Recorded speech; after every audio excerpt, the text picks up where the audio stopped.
Hello everyone, welcome to battle IAS. आई होप आप सब लोग बहुत अच्छे होंगे। आज के वीडियो में हम 6 जनवरी का न्यूज़पेपर एनालिसिस करेंगे। इसमें टोटल मैंने 4 आर्टिकल लिए हैं और एक आर्टिकल का एक स्नैप है जो बात करेगा एनबीएफसी के ऊपर और एफडीआई के ऊपर। पहला आर्टिकल बात करता है, इंडिया ने कमीशन किया है पहला इंडिजिनस पोल्यूशन कंट्रोल वेसल जिसका नाम क्या है, समुद्र प्रताप। इस आर्टिकल में आपको मैं समझाऊंगा ये जो वेसल है कैसे काम करता है, इसका क्या इम्पैक्ट होगा और कैसे यूपीएससी में इससे कनेक्टेड क्वेश्चंस पूछे जा सकते हैं। नेक्स्ट आर्टिकल बात करता है इंडिया की एविएशन सेफ्टी इन्वेस्टिगेशन में क्यों ट्रांसपेरेंसी की क्राइसिस प्रिवेल कर रही है। यहाँ पे मैं इंटरनेशनल नॉर्म्स के बारे में बात करूँगा, कौन कौन से लेसन्स हैं जो आपका एयर इंडिया 171 का जो क्रैश रिसेंटली आपने सुना था हुआ था, उससे क्या लेसन्स लिए जा सकते हैं। फिर मैं आपको बताऊंगा कि इंडिया में जो इन्वेस्टिगेशन हुई उसके ऊपर क्यों सवाल खड़े हो रहे हैं। उस हर एक अंडरस्टैंडिंग का मैं एक प्रॉपर लेवल पे आपके साथ डिस्कशन करूंगा। फिर आप नोटिस करेंगे जीएसटी 2014 में क्वेश्चन पूछा गया है, international civil aviation laws provide all countries complete and exclusive sovereignty. अगर आप इसको पूरा पढ़ेंगे तो आपको समझ में आएगा कि ये बात किसके ऊपर कर रहा है, सिविल एविएशन लॉस के ऊपर बात कर रहा है। तो इस आर्टिकल में आपको मैं इंटरनेशनल सिविल एविएशन लॉस के बारे में बताऊंगा। ये जो एडिटोरियल है इससे कनेक्ट करके आपको चीजें समझाऊंगा जिससे आपके लिए पॉइंट्स मिल सके इस क्वेश्चन को अटेम्प्ट करने के लिए। नेक्स्ट आर्टिकल बात करता है शांति बिल के ऊपर। ये 2 से 3 बार हो चुका है लेकिन आज फिर से एक प्रॉपर लेवल पे शांति बिल के ऊपर आर्टिकल आया है। मैं आपको बताऊंगा शांति बिल क्या है, अर्लियर क्या था और अभी करेंटली ट्रांसफॉर्म होके क्या चीज़ें हैं। जो बच्चे नोट्स बना रहे हैं और वो लोग चुपचाप कुछ नहीं करिए, आप लोग सिंपल जो पॉइंट्स मैं आपको बताऊंगा उन पॉइंट्स को अपने प्री एग्जिस्टिंग नोट्स में ऐड ऑन करते हुए चले जाइए, दैट्स ऑल। ठीक है। नेक्स्ट आर्टिकल बात करता है रिमोट सेंसिंग के ऊपर। यहां पे आपको बताऊंगा कैसे अर्थ की रिसोर्सेस को स्पेस से देखा जा सकता है, इससे कनेक्टेड क्या क्वेश्चन पूछे गए हैं, कैसे किया जाता है, कौन सा टेक इस्तेमाल होता है, सारी चीजें आपके साथ में डिस्कस करूंगा। मेन जो एसेंस रहेगा वो रहेगा कैसे यूपीएससी क्वेश्चंस फ्रेम करता है आर्टिकल से, वो मैं बताने की कोशिश करूंगा। इस पूरे आर्टिकल की समरी आप बैटल आईएएस के टेलीग्राम चैनल से डाउनलोड कर सकते हैं। चलिए स्टार्ट करते हैं अपना पहला आर्टिकल। तो इंडिया ने पहली indigenous designed pollution control vessel को इंडक्ट कर लिया है। ठीक है। अभी जो बिल्ट हुआ है किसके द्वारा किया गया, गोवा शिपयार्ड लिमिटेड। अब आपको पेपर के लिए पता क्या होना चाहिए, पहली चीज क्या है, ये एक पोल्यूशन कंट्रोल वेसल है। यूपीएससी में क्या कह सकता है, कह देंगे भैया ये बताइए समुद्र प्रताप क्या है, बोल देंगे भैया ये एक तरीके से एक फाइटिंग वेसल है, क्या ऐसा होगा। फिर बोल देंगे ये एक टॉर्पीडो लॉन्चर है, या कुछ ऐसे पॉइंट्स लिख देंगे जहां से आपको देख के लगेगा कि ये तो सही है क्योंकि यहाँ पे आईएनएस का नाम आएगा। या फिर बोल देंगे यहाँ पे आप जैसी शब्द सुनोगे कि ये बात कर रहा है समुद्र प्रताप के ऊपर और कोस्टल एरिया की बात हो रही है, तब आपके दिमाग में कंफ्यूजन आना बहुत ही ज्यादा स्वाभाविक है। तो इस चीज से निकलने के लिए आपको दिमाग में रखना क्या है, आप सिर्फ रखिए कि ये जो आपका बनाया गया है समुद्र प्रताप, ये पोल्यूशन कंट्रोल वेसल है, ये लार्जेस्ट शिप रहेगा इंडियन कोस्ट गार्ड फ्लीट की अभी तक की। ठीक है। ये इंडियन कोस्ट गार्ड की कैपेबिलिटी को कैसे बढ़ाएगा, पोल्यूशन रिस्पॉन्स में, फायर फाइटिंग में, मैरीटाइम सिक्योरिटी में, एनवायरमेंटल प्रोटेक्शन और जो मैरीटाइम सर्विलांस है उसको और एक्सटेंशन मिलेगा।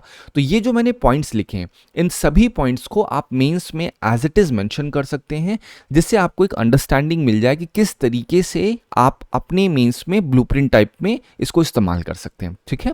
फिर अब यहाँ पॉइंट होता है कैसे इक्विप हुआ है, जिसकी वजह से इसको कहा जा रहा है कि ये पोल्यूशन कंट्रोल वेसल है। तो इसको इक्विप किया गया है एडवांस पोल्यूशन डिटेक्शन सिस्टम के साथ। यहाँ पे स्पेशलाइज्ड पोल्यूशन रिस्पॉन्स बोट भी लगी हुई है, फायर फाइटिंग इक्विपमेंट्स है। ये रफ सी कंडीशंस में भी ऑपरेट करने की कैपेबिलिटी रखता है। ये प्रोटेक्ट करेगा कोरल रीफ को, मैनग्रोव्स को, फिशरीज को, मैरीन बायोडायवर्सिटी को।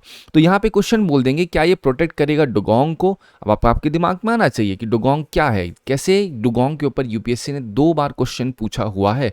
कोरल रीफ्स के ऊपर बोल रहे हैं, मैनग्रोव्स के ऊपर क्वेश्चन पूछ सकते हैं कि मैनग्रोव्स क्या है, सॉल्ट टॉलरेंट स्पीशीज है, तो ऐसा क्या है कि वो सॉल्ट को टॉलरेट कर ले रहे हैं। तो यूपीएससी ने इसके ऊपर भी क्वेश्चन पूछा है।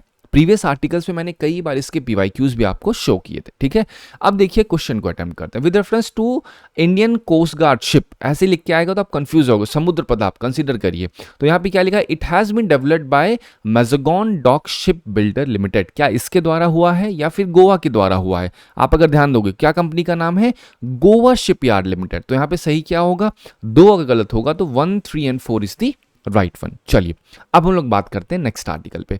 नेक्स्ट आर्टिकल आप देखिए कितना बड़ा आर्टिकल है, इतने बड़े आर्टिकल से अब आप कैसे अपने पेपर पर्सपेक्टिव के लिए चीज़ों को निकालो ताकि आप मेंस में भी यूज़ कर सको और प्रीलिम्स में अगर कभी कुछ पूछा जा रहा है तो उसको भी यूज़ कर सको, ठीक है। तो यहाँ पे मैं टू द पॉइंट बताऊं कि रिमोट सेंसिंग का इस्तेमाल कैसे किया जाता है एग्रीकल्चर में, फॉरेस्ट में, वाटर रिसोर्स में। तो अब सोचो रिमोट सेंसिंग मतलब क्या है। रिमोट तरीके से मतलब एक चीज़, मान लो ये सरफेस है और एक रिमोट जगह पे कोई एक डिवाइस होगी जो सेंस करेगी इस सरफेस को। और रिमोट जगह कहाँ पे होगा, बोलोगे ये होगा स्पेस में। तो स्पेस में सैटेलाइट्स होती हैं, वो क्या करेंगी, वो आपका स्पेस से ही डायरेक्टली सेंस करेंगी यहाँ की ओवरऑल एग्रीकल्चर की कैपेबिलिटी को। क्या केवल यही एक जरिया हो सकता है? नहीं, ड्रोन भी एक तरीका हो सकता है जिससे हम लोग दूर से, मतलब बिना लैंड पे गए हुए, बिना सरफेस पे एंटर किए हुए वहाँ की प्रॉपर इंफॉर्मेशन को सेंस करने को रिमोट सेंसिंग, मतलब दूर से सेंसिंग कहते हैं। तो एग्रीकल्चर में कैसे इस्तेमाल होगा, क्रॉप की हेल्थ मॉनिटरिंग में मदद मिलेगी, ड्रॉट और पेस्ट डिटेक्शन में काफ़ी ज़्यादा मदद मिलेगी। अगर मैं बात करूँ फॉरेस्ट और एनवायरमेंट में, तो फॉरेस्ट का कवर को पता करने में काफ़ी ज़्यादा आसानी हो जाती है अगर रिमोट सेंसिंग होती है। मतलब आप डायरेक्टली स्पेस से कोई सैटेलाइट होगी, वो ग्रीन कवर को डिटेक्ट कर लेगी कि कितनी वेवलेंथ की लाइट कितनी जहां पे पड़ रही है, कितनी एब्जॉर्ब हो रही है, वो उसका अंदाजा लगा के एग्जैक्ट फॉरेस्ट कवर बताने में काफ़ी ज़्यादा मदद करेगी।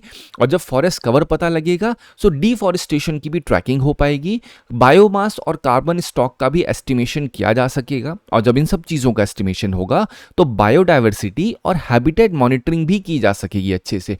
वाटर रिसोर्सेज की मैपिंग कैसे होती है, रिवर्स, लेक्स, फ्लड्स, इन सब की मैपिंग करने में रिमोट सेंसिंग काफी मददगार साबित होता है। ग्राउंड वाटर का असेसमेंट होता है, वाटर क्वालिटी और पोल्यूशन डिटेक्शन में भी काफी ज्यादा मदद मिलती है रिमोट सेंसिंग से, अगर प्रॉपर तरीके से इसको किया जाएगा सैटेलाइट या फिर ड्रोन का इस्तेमाल करके। अगर बात की जाए डिजास्टर मैनेजमेंट में कैसे मददगार होता है, तो यहाँ पे फ्लड, साइक्लोन, लैंडस्लाइड आप नोटिस कर रहे होंगे, जो हिमालयन रीजन है वहां पे कई बार फ्लड्स, लैंडस्लाइड आपको देखने को मिले हैं।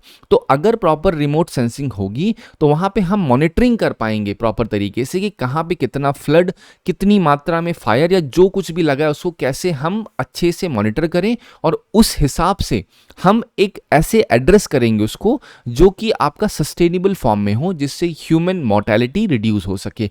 डैमेज का असेसमेंट भी अच्छे तरीके से किया जा सकेगा।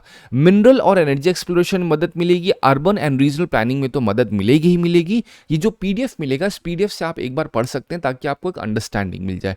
फिर क्लाइमेट और वेदर स्टडीज में काफ़ी ज़्यादा मदद मिलेगी किस चीज़ से, अगर रिमोट सेंसिंग होगी।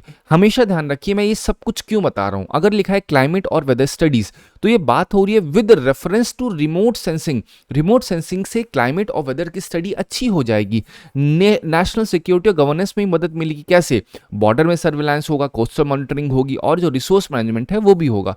तो आप लिख कैसे सकते हैं, अभी आपको मैंने क्या बताया था, आप देखिए ये बात किसके बारे में हो रही थी, समुद्र प्रताप के ऊपर। तो समुद्र प्रताप में अगर रिमोट सेंसिंग होगी तो क्या हम कोस्टल एरिया मॉनिटरिंग नहीं कर पाएंगे? सोच के देखिए, बिल्कुल कर पाएंगे। सो इस तरीके से आपको चीजों को समझना होगा। अब देखिए 2015 का सवाल क्या है, in which of the following activities are Indian remote sensing satellite use. तो आप देखेंगे क्या टेलीकम्युनिकेशन में यूज होगा? नहीं, ये रिमोट सेंसिंग के लिए होगा ये खाली, ठीक है। क्या ट्रैफिक स्टडीज के लिए होगा? नहीं। तो आप बोलोगे यहाँ पे assessment of crop productivity, ground water resource और मिनरल एक्सप्लोरेशन, जो मैंने ऑलरेडी आपको यहाँ पे एक एक डिटेल में समझाया। आपको इन जनरल की यूपीएससी ने पूछा है, यूपीएससी ने डिटेल में जाके एक एक पॉइंट नहीं उठाया, ऊपर से ही उठा लिया है और यहाँ पे वही सेम चीज ये आर्टिकल बात कर रहा है, ठीक है। फिर देखिए एक और क्वेश्चन रिपीट हुआ है 2019 में, for the measurement estimation of which of the following are satellite images remote sensing data used. क्या क्लोरोफिल कंटेंट के लिए होता है, क्या ग्रीन हाउस गैस एमिशन के लिए होता है, land surface temperature of a specific location के लिए होता है? आप बोलोगे एब्सोल्युटली तीनों के लिए यहां पे इस्तेमाल होता है रिमोट सेंसिंग का डेटा। तो बोलोगे 1 2 3 इज द राइट वन। चलिए अब हम लोग बात करते हैं नेक्स्ट आर्टिकल की। नेक्स्ट आर्टिकल अगर आप देखेंगे तो किसके ऊपर, ये प्रॉपर एक एडिटोरियल दिया हुआ है। अब एडिटोरियल के अंदर मैं उन चीजों को बताऊंगा जहां से यूपीएससी क्वेश्चंस को पूछ सकता है और किस तरीके से आपको चीजों की अंडरस्टैंडिंग को डेवलप करना है। तो अब आईसीएओ की लीडरशिप ने 2006 में एम्फेसिस दिया था कि अगर एविएशन और सेफ्टी रखनी है तो वो डिपेंड करेगी ग्लोबल ट्रांसपेरेंसी के ऊपर। अब रिसेंटली आपने देखा था एयर इंडिया फ्लाइट का क्रैश हुआ था, उसके बाद ये एक बहुत बड़ा सवाल उठा है कि भैया आईसीएओ ने ये चीज कही थी कि प्रॉपर ट्रांसपेरेंसी होनी चाहिए। What transparency means, it means कि भैया हम कुछ भी कहीं पे कोई भी ट्रेजेडी क्रैश होगा तो उसको एकदम ट्रांसपेरेंट तरीके से उसका सारा डेटा, हर एक चीज हम शेयर करेंगे ग्लोबल लेवल पे। अब इंडिया ऑलरेडी आईसीएओ की सिग्नेटरी है? तो आपसे क्वेश्चन पूछ सकते हैं भैया क्या आईसीएओ के सिग्नेटरी है? अगर आप ध्यान देंगे क्या है, इंटरनेशनल सिविल एविएशन ऑर्गेनाइजेशन है फुल फॉर्म आईसीएओ का। तो अब यहाँ पे इंडिया जब सिग्नेटरी है तो उसे फॉलो करना पड़ेगा एनेक्स 13 के स्टैंडर्ड, जहां पे इंडिपेंडेंट ट्रांसपेरेंट की इन्वेस्टिगेशन होगी कभी भी कोई एक्सीडेंट होता है तो। अब हुआ क्या था, जब ये एक्सीडेंट हुआ तो यहाँ पे रिकवरी हुई थी ब्लैक बॉक्सेस की और अलग अलग इक्विपमेंट्स की, लेकिन अभी भी यहाँ पे जो इंडियन एक्सपर्टीज है वो उतनी अच्छे से नहीं थी, जिस वजह से इन्हें असिस्टेंस लेनी पड़ी इस यूएसए की। अब हुआ कुछ ऐसा कि यहाँ पे जो भी एक्सीडेंट हुआ था, ये जो क्रैश हुआ था, इस क्रैश में कुछ ऐसे पॉइंट्स निकल के आए थे जो कि कंसर्निंग हो चुके थे।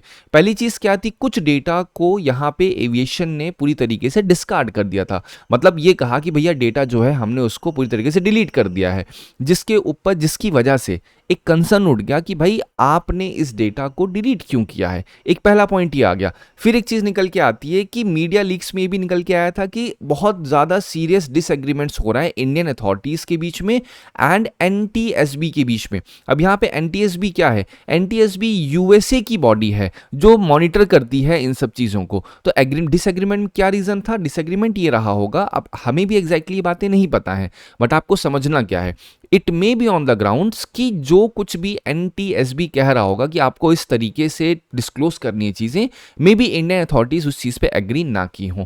अब यहाँ पे आपको मेन चीज पता क्या होना चाहिए, आप ये जितनी भी चीजें मैंने आपको समझाई, इन चीजों को समझ के आपको क्या लग रहा है, आपको लग ये रहा है ऑब्वियस सी बात है कि जब कभी कोई एक्सीडेंट होता है तो उस एक्सीडेंट में हर एक चीज रिवील करना ट्रांसपेरेंट तरीके से, ताकि प्रॉपर इन्वेस्टिगेशन हो सके, वो करना बहुत जरूरी है। और अगर नहीं होगा तो यहाँ पे किसकी क्राइसिस होगी, ट्रांसपेरेंसी क्राइसिस होगी। तो ये पूरा एडिटोरियल इसी के ऊपर बात करता है और मैं आपको इसी से कनेक्टेड जो पॉइंट्स हैं वो समझाता हूं। अब अगर आप ध्यान देंगे आईसीएओ के ऊपर, तो क्या है, यूएन की स्पेशलाइज्ड एजेंसी है जिसका हेडक्वार्टर मॉन्ट्रियल कनाडा में है। ये ग्लोबल स्टैंडर्ड्स को सेट करती हैं, प्रैक्टिसेस को बताते हैं सिविल एविएशन के लिए, जिससे सेफ, सिक्योर और एफिशिएंट रिस्पॉन्सिबल एविएशन बनाया जा सके। इंडिया इसका सिग्नेटरी है। अगर बात कर रहे हैं एनेक्स 13 के बारे में, तो इसमें क्या है, इसमें कभी भी अगर कोई भी डिस्ट्रक्शन या फिर एक्सीडेंट हो रहा है तो उसके प्रॉपर ट्रांसपेरेंसी रखना, उसके डेटा को प्रॉपर तरीके से शेयर करना, ये इस एनेक्स में रखा गया है, जिसमें वही पॉइंट आया गया, इंडिपेंडेंस होगी इन्वेस्टिगेशन की, फाइंडिंग्स को ट्रांसपेरेंट रखा जाएगा, इंफॉर्मेशन को शेयर किया जाएगा। और पार्टिसिपेशन होगा कहाँ पे, जो स्टेट ऑफ ऑकरेंस है, जहाँ पे हुआ है, कहाँ पे रजिस्ट्री हुई है, किस चीज़ की, एयरक्राफ्ट की, एक एक डिटेल मेंशन की गई है यहाँ पे, जिससे एक इंडिपेंडेंट इन्वेस्टिगेशन हो सके और रियल कॉज ऑफ इंसिडेंट या एक्सीडेंट को फाइंड किया जा सके। तो ये किसके अंदर है, ये जो एनेक्स 13 है ये इंटरनेशनल सिविल एविएशन ऑर्गेनाइजेशन का एक हिस्सा है। अब यहीं पे बात देखेंगे, एयर एक्सीडेंट इन्वेस्टिगेशन ब्यूरो, ये नोडल एजेंसी इंडिया की है जो इन्वेस्टिगेट करती है सिविल एयरक्राफ्ट के इंसिडेंट्स को। ये मिनिस्ट्री ऑफ सिविल एविएशन में आती है। इसका मैंडेट है इन्वेस्टिगेशन को एज पर एनेक्स 13 कंडक्ट करना और फ्यूचर एक्सीडेंट्स को प्रॉपर तरीके से प्रिवेंट करना। अगर मैं कुछ इश्यू को हाईलाइट करूं तो यहां पे जो इनकी रिपोर्ट पब्लिकेशन है काफी डिले रहती है, यहां पे ट्रांसपेरेंसी का काफी ज्यादा लैक होता है, पॉलिटिकल इंटरवेंशन भी एक इनके ऊपर काफी बड़ा कंसर्न या फिर एक तरीके से आप कह सकते हो ये इनके ऊपर एलिगेशन लगता है। ठीक है, चलिए नेक्स्ट पॉइंट आता है directorate general of civil aviation क्या है। ये रेगुलेटरी अथॉरिटी है सिविल एविएशन की, जो सिविल में जो सेफ्टी ओवरसाइट देखती है, लाइसेंसिंग देखती है, एयर वर्दीनेस का सर्टिफिकेट देने का काम करती है डीजीसीए। कौन कौन से इंस्ट्रूमेंट्स यूज होते हैं, सिविल एविएशन रिक्वायरमेंट्स जैसे इंस्ट्रूमेंट्स को यूज किया जाता है और ये सब स्टैंडर्ड के आधार पे देखा जाएगा कि क्या कभी कोई जो फ्लाइट है, एयरक्राफ्ट है, उसके स्टैंडर्ड्स कैसे होंगे, उसके सेफ्टी प्रोटोकॉल्स क्या क्या होंगे, उनके बनने के तरीके क्या होंगे, क्या उसमें एक प्रॉपर तरीके से स्ट्रिक्ट स्टैंडर्ड सेट किए जाएंगे जिससे पायलट जिस प्लेन को चला रहा है वो उन सब की सेफ्टी को इंश्योर किया जा सके। ठीक है, चलिए अब हम लोग बात करते हैं नेक्स्ट आर्टिकल पे। नेक्स्ट आर्टिकल कई बार आपको मैं समझा चुका हूं, ये आर्टिकल बात कर रहा है शांति बिल के ऊपर। तो शांति बिल है क्या, ये आपको ऑलरेडी पता है। शांति बिल मतलब क्या है, sustainable harnessing and advancement of nuclear energy in India. अगर एक शब्द में बताऊं, जो इंडिया का न्यूक्लियर सेक्टर है उसमें प्राइवेट पार्टिसिपेशन लाने के लिए शांति बिल लाया गया था। ठीक है, यहां पे क्या हुआ है, जो इंडिया का न्यूक्लियर पावर सेक्टर है उसमें प्राइवेट और फॉरेन पार्टिसिपेशन लाने के लिए बिल लाया गया।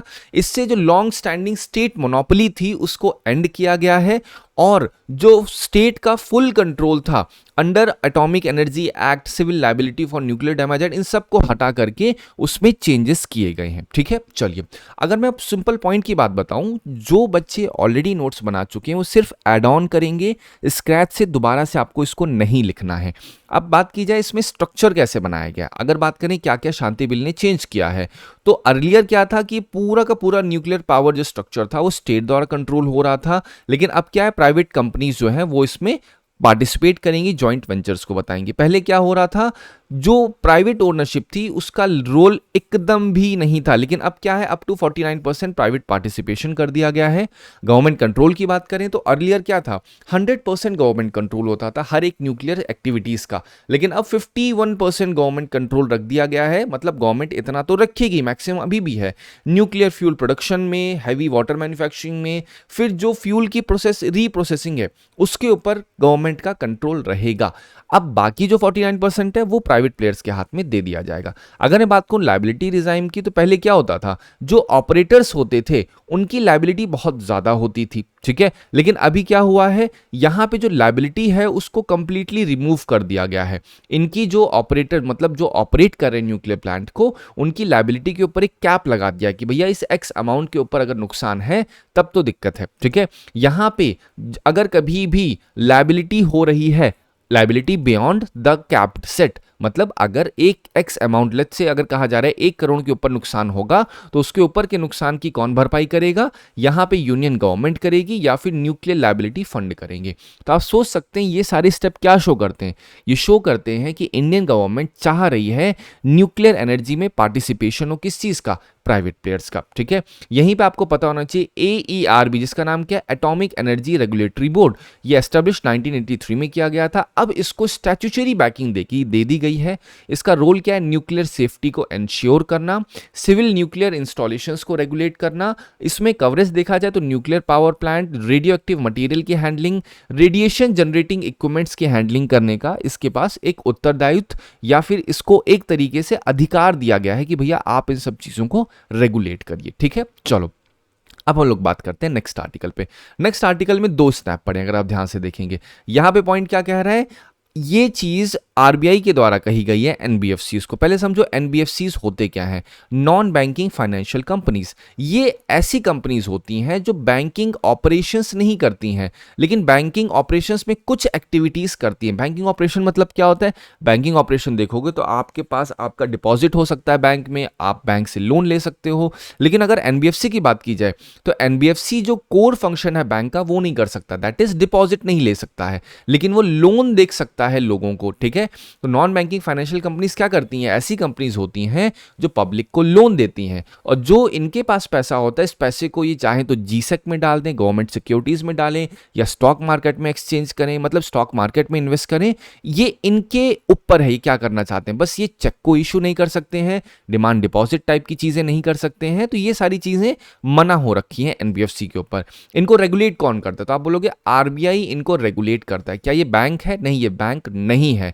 तो यहां पे आरबीआई ने कहा है कि भैया एनबीएफसी से आप अपने एसेट की क्वालिटी को देखिए, कहीं ऐसा तो नहीं है कि वो नॉन परफॉर्मिंग एसेट में कन्वर्ट हो जा रहा है। तो ये चीज एनबीएफसी को कही गई है। सेकंड आप ध्यान देंगे तो यहां पे बात किसके ऊपर हो रही है, एफडीआई के ऊपर बात हो रही है, फॉरेन डायरेक्ट इन्वेस्टमेंट। तो ये होता क्या है, जब कोई फॉरेनर आके इंडिया में इन्वेस्टमेंट करता है लॉन्ग टर्म, उसे एफडीआई कहते हैं।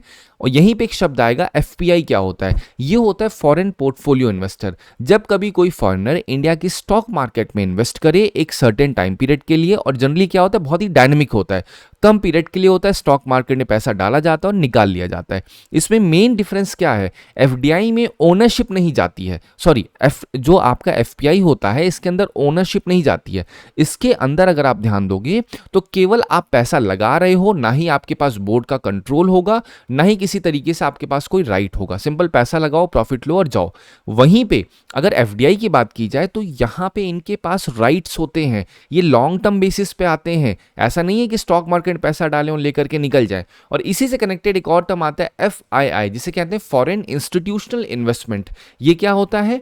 यहाँ पे जो फॉरेन के इंस्टीट्यूशंस होते हैं, जैसे आप अगर देखोगे पेंशन फंड अथॉरिटीज़ होंगी, पेंशन फंड कंपनीज होंगी, या जो फॉरेन बैंक्स होंगे, ये जब इंडिया की स्टॉक मार्केट में पैसा लगाएं और पैसा लगा के लेके चले जाएं, इनके पास भी कंट्रोल नहीं होता है, ओनरशिप नहीं होती, ये बस पैसा लगाते हैं एक सर्टेन टाइम पीरियड के लिए, अपना प्रॉफिट बुक करते हैं और चले जाते हैं। तो इन तीनों में मेजर डिफरेंस क्या है? सबसे ज्यादा स्टेबल किसे कहा जाएगा? आप बोलोगे FDI इन सब में सबसे ज्यादा स्टेबल कहा जाता है। तो मैंने आपको ये सब कुछ बताया सिर्फ 3 चीज़ों को समझाने के लिए। FDI क्या है, FII क्या है और FPI क्या है। अब आपका होमवर्क ये है कि आप नेट पे डालिए FDI PYQ लिखिए, आपको दिखेगा कि जो मैंने बताया क्या उससे क्वेश्चन पूछा गया है या फिर नहीं पूछा गया है, और जो मैंने आपसे वर्बली डिस्कशन किया है क्या उन चीज़ों का इस्तेमाल करके आप क्वेश्चन को सॉल्व कर पा रहे हो या फिर नहीं कर पा रहे हो। आप इसको ज़रूर एक बार कहिएगा मेरे कहने पर। व्हाट इफ मैं आपको गलत बता रहा हूँ तो आपकी जिम्मेदारी है कि आप एक बार सर्च करिए इन तीनों टर्म्स के ऊपर। और मैं फिर बता रहा हूँ 3 से 4 सवाल PYQ में पूछे गए हैं, बहुत इंपॉर्टेंट टॉपिक है, इसलिए इसको कर लीजिएगा, ठीक है। अब आप देखिए 2010 में क्वेश्चन क्या NBFC के ऊपर पूछा गया है, दे can not engage in acquisition of securities. अभी मैंने कहा क्या नहीं कर सकते हैं? भैया कर सकते हैं, तो क्या होगा? ये गलत हो जाएगा। They can not accept demand deposit, क्या ये कर सकते हैं? Absolutely they can not accept, तो ये सही है, यस दिस इज राइट, ये आपको मैंने ऑलरेडी बताया था। इनके पास डिमांड डिपॉजिट एक्सेप्ट करने का राइट नहीं है, इस वजह से ये स्टेटमेंट सही है। फिर देखिए 24 में क्या कहा गया, सेम उसी से कनेक्टेड, NBFC एक्सेस कर सकते हैं क्या liquid adjustment facility window RBI की? क्या ऐसा है? नहीं, they do not have right. फिर कह रहे हैं इंडिया में जो फॉरेन इंस्टीट्यूशनल इन्वेस्टर्स होते हैं, वही FII के ऊपर आया है, क्या वो होल्ड कर सकते हैं GSEC? Yes they can hold. फिर कह रहे हैं इंडिया में स्टॉक एक्सचेंज ऑफर कर सकता है separate trading platform for debt, क्या ऐसा हो सकता है? Absolutely this can happen. तो आप बोलोगे 2 and 3 is the right one. I hope आपको इस आर्टिकल से मदद मिली होगी। Thank you so much for watching this video.